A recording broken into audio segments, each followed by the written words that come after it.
एक महात्मा से मिले, बोले महाराज जी पापों का छुटकारा कैसे मिलेगा? तो उन्होंने कहा मैं तुम्हें काला झंडा देता हूं, ये काला झंडा सभी तीर्थों में घुमा के आओ, और ये काला झंडा जहां सफेद हो जाए समझ लेना तेरे पाप धुल गए।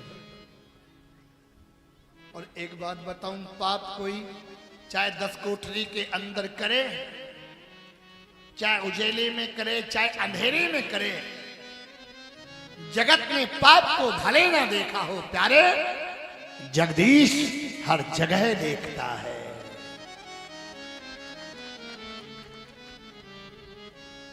काला झंडा लेकर के सभी तीर्थों में घूमा, घूमते घूमते घूमते घूमते सब जगह गया, झांझ भी गया, और झांझ में पहुंचा तो बियाबान जंगल, आगे आके थक गया। बोले पंडित जी ने बता दिया ये सफेद होता ही नहीं। जैसे आया जंगल में तो एक बेटी अपनी इज्जत की भीख मांग रही थी, 10 गुंडे उसकी इज्जत के साथ खिलवाड़ कर रहे थे, और वो कह रही थी बचाओ बचाओ। और वो व्यक्ति वहीं से निकला, उसने सोचा जैसे 70 तैसे 80, 10 का गला काट के खट खट खट काला झंडा सफेद हो गया।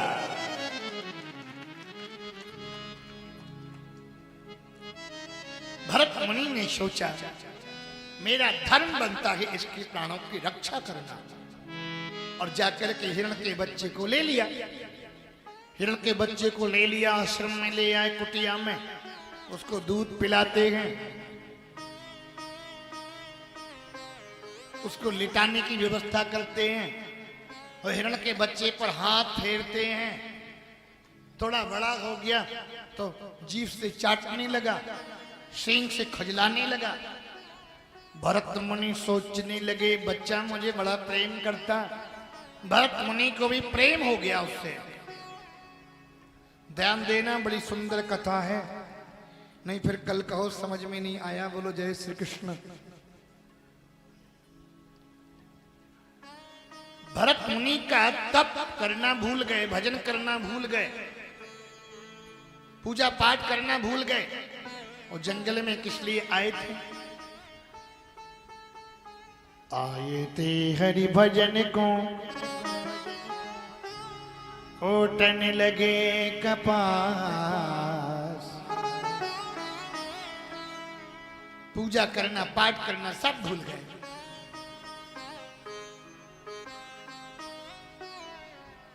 उसके लिए घास की व्यवस्था, उसके लिए दूध की व्यवस्था करने में लगे रहते, सारा समय व्यतीत होता है। एक दिन की बात, वो हिरण का बच्चा छूट करके हिरण के झुंडों में जाकर के मिल गया,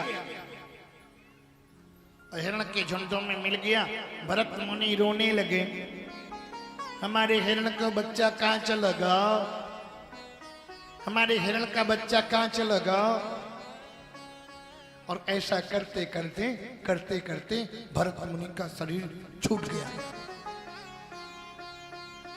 प्राणांत हो गया। श्रीमद् भागवत में ऐसा लिखा है, अंते मति सा गति। जो व्यक्ति जिसका चिंतन करता है उसका अगला जन्म वही होता है।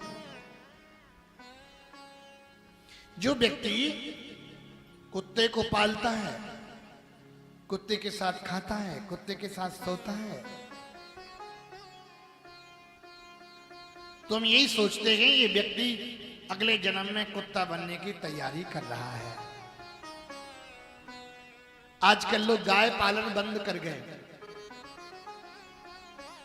गाय की वर्तमान काल में दुर्दशा हो रही है, केवल दूध दुहने के बाद छोड़ देते हैं। ये गायें किसकी हैं? हमारी ही आपकी हैं। प्यारे, संसार में आसक्ति मत करो।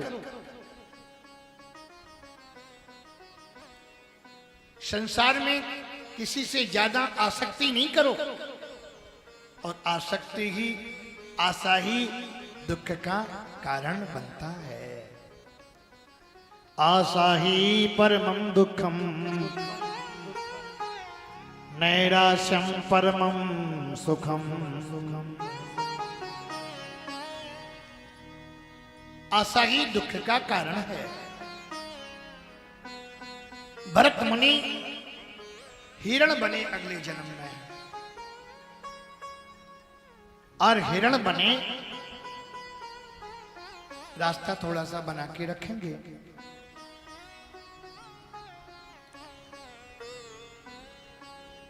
पर उन्हें पूर्व जन्म का याद है कि मैं यहां तप करता था, मैं यहां भजन करता था। उस जगह को सूंघते हैं और प्रसन्न रहते हैं। हिरण योनि में आने के बाद भगवत आराधना करते हैं।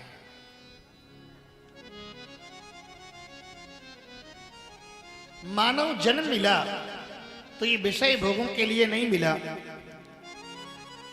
भरत मुनि हिरण बने हैं, पर पश्चाताप करने लगे। हमसे गलती हुई, हमसे अपराध हुआ, हमने हिरण के बच्चे में प्रीत की तो मुझे हिरण बनना पड़ा। जो व्यक्ति नारी का चिंतन करता है ज्यादा, उसको अगले जन्म में नारी का जन्म मिलता है। फिर नारी के जो काम होते हैं, नाक कान छिदवाने ही पड़ते हैं। घर में खाना पीना भोजन का काम जो होता है वो करना ही पड़ता है। जो नारी पुरुष का चिंतन करती है उसको पुरुष का जन्म मिलता है। इसलिए भगवत आराधना करना चाहिए। भक्ति का रंग बाल्यकाल से ही लगना चाहिए। हाँ, कुछ लोग कहते हैं भक्ति बचपन में नहीं की जाती। आज एक लोग मेरे पास आई थी, कह रही थी महाराज जी क्या भजन मुझे नहीं करना चाहिए? मैंने कहा कौन कहता नहीं करना चाहिए? बोले कुछ कहती हैं बुजुर्ग माताएं कि बुढ़ापे पर भजन करना चाहिए। हमने क्या ठेका ले लिया उन्होंने कि बुढ़ापा आएगा ही? पता चले बुढ़ापा आए ही नहीं। और भक्ति का रंग तो बाल्यकाल से ही लगना चाहिए। गले में तुलसी की कंठी कोई भी पहन सकता है। अगर कोई कहता है या कहती है कि गले में कंठी नारी नहीं पहनती तो वो गलत कहता है। कोई तुलसी की कंठी गले में कोई भी पहन सकता, पर कुछ माताओं ने ऐसी भ्रांति फैला दी, ऐसा भ्रम फैलाया कि जो स्वागिल नारी होती हैं वो नहीं पहनती। कुछ लोग ऐसा कहती हैं, पर ऐसा नहीं है। तुलसी की कंठी कोई भी पहन सकता है। गले में जो तुलसी पहनता है और स्नान करते समय जो तुलसी का जल उसके संपूर्ण शरीर पर पड़ता है, उसे सभी तीर्थों का स्नान करने का फल प्राप्त होता है।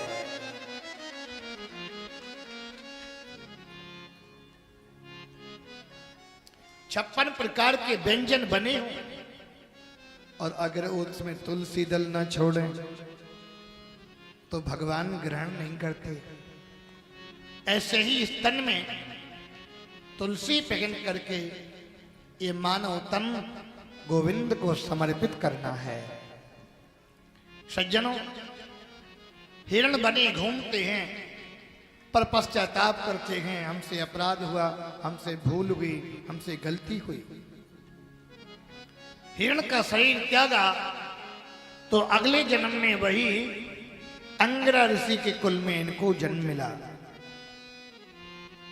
पिताजी इनको विद्या अध्ययन कराते हैं पर ये पढ़ते नहीं हैं। इन्होंने सोचा अगर पढ़ूंगा लिखूंगा योग्य बनूंगा तो पिताजी मुझे पांडित कर्म में लगा देंगे, पूजा पाठ के कर्मकांड में मुझे लगा देंगे, इसलिए हमें पढ़ना ही नहीं। और वो तो बाल्यकाल से ही विद्वान है, बचपन से ही पढ़े हैं।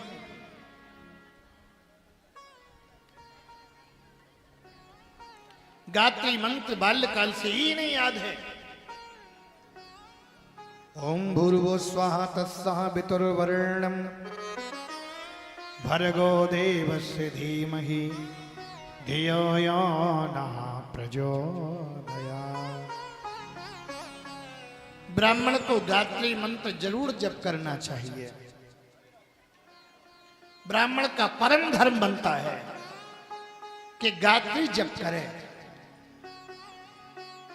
पर ये गायत्री मंत्र का जप करते हैं, इन्हें गर्भ से ही याद है, जन्म से ही याद है।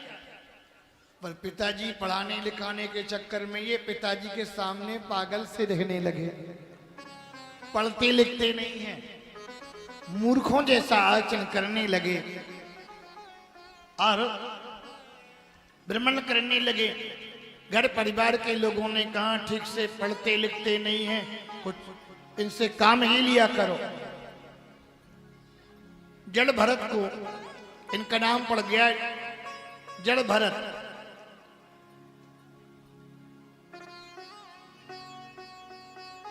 इनकी भाभियां जो भोजन बचता है जूठा, वो इनको डाल देती हैं और ये ठाठ से पाते हैं और गोविंद का भजन करते हैं। एक दिन की बात, घर वालों ने कहा इनसे कुछ काम लिया करो, इनसे कुछ काम करवाया करो। कहा जाओ काम करके आओ, खेत में मेड़ बना के आओ।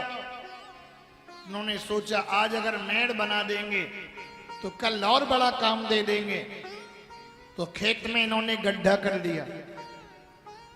अरे अरे ये काम छोड़ो, तुम चिड़िया रखाना, पक्षी रखाना। पहले के जमाने में वो ऐसे ऐसे फेंकते थे, क्या बोलते थे उसको, जिससे डेला दूर तक चला जाता था। हाँ, गुफनिया। कहा जाओ खेत को रखाना। इन्होंने सोचा अगर खेत को रखाएंगे तो कल और काम दे देंगे। ये चिड़ियों को बुलाने लगे, राम की चिड़िया राम का खेत, राम की चिड़िया राम का खेत। चुग जा चिड़िया भर भर पे, चुग जा चिड़िया भर भर पे। राम की चिड़िया राम का खेत, राम की चिड़िया राम का खेत। अब ये तो बुलाने लगे। घर वालों ने कहा चलो तुम कोई काम के नहीं हो, निकल जाओ घर से। और एक बात अनुभव की कहूं, जो बच्चा पढ़ता लिखता नहीं है उसके लिए घर वाले कहते हैं महाराज जी इसको तो पंडित बनाऊंगा। हमने कहा बड़े वाले को नहीं बनाओगे? नहीं नहीं, उसको इंजीनियर बनाऊंगा, ये थोड़ा पढ़ता लिखता नहीं है, थोड़ा लोफर टाइप का है, गुटखा खाता है। तो मैंने कहा पंडित क्या लोफर होता है? पंडित तो आदर्श होता है।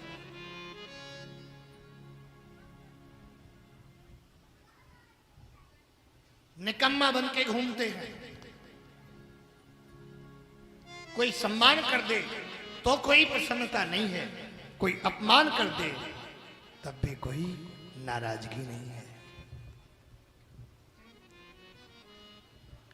एक भील राजा ने काली देवी के मंदिर में प्रार्थना की थी कि हे काली मैया मेरे बेटा होगा तो तुम्हें नरबली चढ़ाऊंगा। उसके बेटा हो गया, अब नर कहां से लाएं? तो इन्हीं को पकड़ लिया। इनके कोई रोने धोने वाला नहीं है, आगे नाथ न पीछे पगहा। काली जी के मंदिर में लेकर के पहुंचे और जैसे ही तलवार उठाई बलि चढ़ाना चाहता था, वैसे ही काली मैया प्रकट हो गई और प्रकट होकर के उसे दैत्य को खा के चली गई। क्यों? जिनके अंटी दाम नहीं मांगन में सकुचान, तिनके पीछे हरि फिरे कहीं भूखे ना रही जान। उनके पीछे भगवान घूमते हैं। सज्जनों, कुछ नहीं बिगड़ा। राजा रहुगढ़ पालकी में बैठ के ज्ञान प्राप्त करने के लिए जा रहा था। एक कहार की कमी पड़ गई तो कहा एक कहार कहां से बुलाया जाए, तो इन्हीं को पकड़ लिया और पालकी में लगा दिया। साधु संत को तो लोग फालतू समझते हैं। पालकी में लगा दिया। भरत मुनि पालकी में लग गए और पालकी धोने लगे। जहां भी चिवटी देखते हैं कूद जाते हैं आगे, पैरों तले चिवटी ना दब जाए, कोई जीव जंतु ना मर जाए। और जैसे कूदे तो राजा की खोपड़ी पालकी में खट हो गए। राजा रहुगढ़ ने कहा, जानते नहीं हो हम तुम्हें भाड़ में झुकवा देंगे, हम तुम्हें मृत्यु के घाट उतार देंगे। उन कहारों ने कहा, राजन ये जो नया नया कहार लगा है ये भार ठीक से ढो नहीं रहा है। राजा ने फिर कहा, हम तुम्हें मौत के घाट उतार देंगे। राजा रहुगढ़ ने जब कई बार कहा तो भरत मुनि ने सोचा, इधर आ जाइए, इधर बैठ जाइए, इधर बैठ जाइए। कहा जैसे ही बोनापुरा से भी लोग पधारे हैं, हमारे राम नरेश जी, आपके संधि साहब, तो मैं निवेदन करूं, इनको लगा कि जिसकी पालकी मैं ढोऊं और वो राजा नरकगामी हो जाए।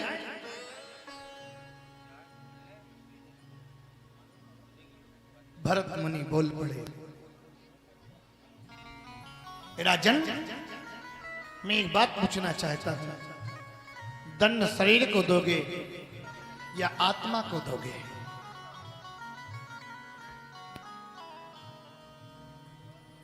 क्योंकि आत्मा को दंड नहीं दिया जा सकता, दंड आप शरीर को दोगे। वही आत्मा तुम्हारे अंदर है, वही आत्मा मेरे अंदर है, वही आत्मा चींटी के अंदर है, वही आत्मा हाथी के अंदर है। जब ऐसा वचन कहा तो सुन करके राजा रहुगढ़ पालकी से नीचे उतर आया। उसको लगा ये तो कोई ज्ञानी है, ये तो कोई विज्ञानी है, कोई महात्मा है। और पालकी से नीचे उतर के प्रणाम किया और उन्होंने उनको लक्ष्य करके ज्ञान दिया कि राजन, आत्मा न जन्मती है न आत्मा मरती है, जन्म न मरना ये शरीर का होता है, मोटा होना पतला होना ये शरीर का धर्म है, भूख लगना प्यास लगना ये शरीर का धर्म है, सर्दी लगना गर्मी लगना ये शरीर का धर्म है।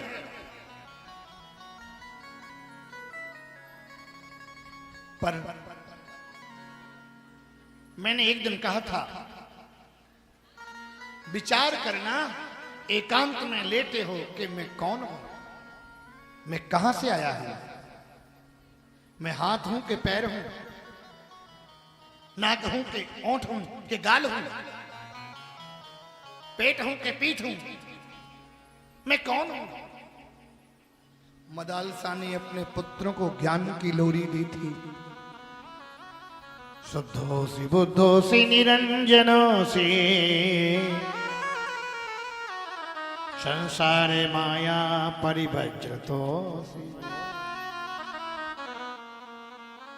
संसार स्वप्न तज मोह निद्रा, मदालसा वाक्य मुवाच पुत्रम, शुद्धे सिरेता न तेस्तिना, कृतम हि तत्कल्पनयाधुनैव। तेरा जो नाम रखा है ना, है? वो शरीर का नाम है। एक बार स्वामी रामकृष्ण परमहंस से किसी ने कहा, बाबा आपको काली माता मिलती है? बोले हाँ। तो काली माता को मेरे घर भेज देना, जैसे काली माता नौकरानी हो। स्वामी रामकृष्ण परमहंस ने कहा, हाँ भेज दूंगा, पर तुम्हारे घर का पता क्या है? क्या मेरे घर का पता फला फला गली में रहते हैं, फला फला मोहल्ला है? क्या ये तो तेरे मकान का पता है, तेरा पता क्या है? तू कौन है? तू कहां से आया है? ये जो नाम है ना, ये तेरे शरीर का नाम है, है? शरीर का नाम है, पर तेरा क्या नाम है? इस बात को सुन के वो चुप हो गया। ये जो नाम रखे ना, हरि निवास, श्रीनिवास, राम निवास, है? ये नाम शरीर के हैं, पर तुम्हारा ओरिजिनल नाम क्या है? ओरिजिनल स्वरूप क्या है? ये तो आत्मा है। आत्मा इस कपड़े हैं, कभी ये कपड़े पहन लिए, कभी वो कपड़े पहन लिए। ध्यान देना, बड़ा गंभीर प्रसंग है। ना जायते म्रियते वा कदाचिन, नायं भूत्वा भविता वा न भूयात्, अजो नित्या शाश्वतोऽयं पुराणो, न हन्यते हन्यमाने शरीरे। न आत्मा जन्मती है, न आत्मा मरती है। जन्मना और मरना ये शरीर का धर्म है। इस बात को सुन करके राजा रघुगण को ज्ञान मिला।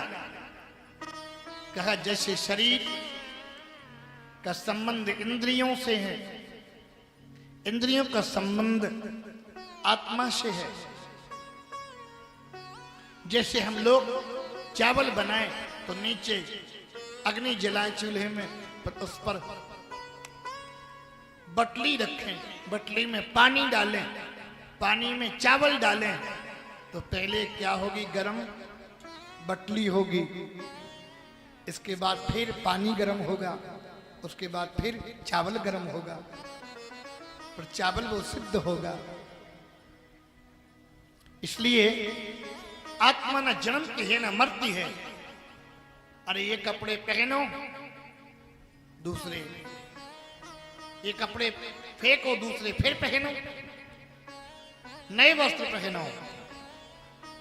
वांसांसि जीर्णानि यथा विहाय, नवानि गृह्णाति नरोपराणि। ऐसा दिव्य ज्ञान दिया। दिव्य ज्ञान लेकर के राजा रघुगण अपने राज्य को चले गए। बोलो जय श्री कृष्ण।